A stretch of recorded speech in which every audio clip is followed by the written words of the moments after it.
You hear about 5G all the time these days. It's all over the news. All the wireless companies are talking about it. Even with everyone talking about it, a lot of people don't yet understand what 5G actually is. How does it work? What impact will it have? Here's a quick explainer. 5G is the fifth generation of cell phone networks, replacing 4G LTE. 5G is a completely new technology and infrastructure for cell networks. Like 4G and 3G cell phones, 5G uses a form of non-ionizing EMF radiation to communicate.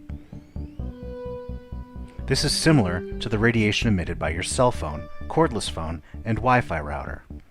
And there are literally thousands of high-quality, peer-reviewed scientific studies linking this radiation to numerous negative health outcomes, like infertility and cancer.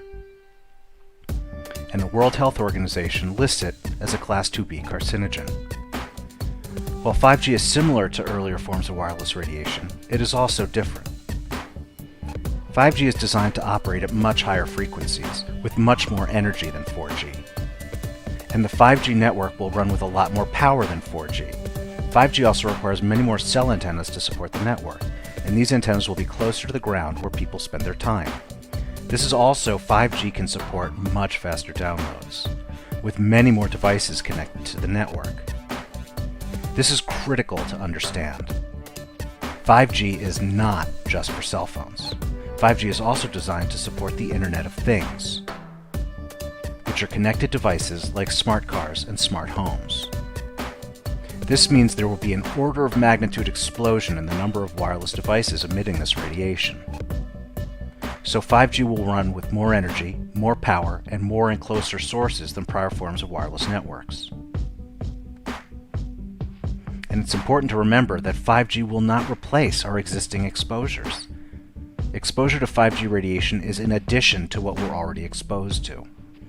This is a major and entirely new class of EMF.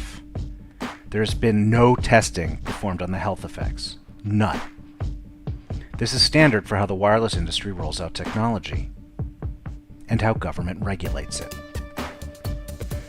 And this is why many are sounding the alarm. And it's not just health advocates or a small niche of concern. For example, the entire city of Brussels, Belgium, has put a moratorium on 5G. The people of Brussels are not guinea pigs, whose health I can sell at a profit, was the direct quote from their environment minister. So we at SYB remind you that the best way to shield your body against the health risks of 5G is to stay informed.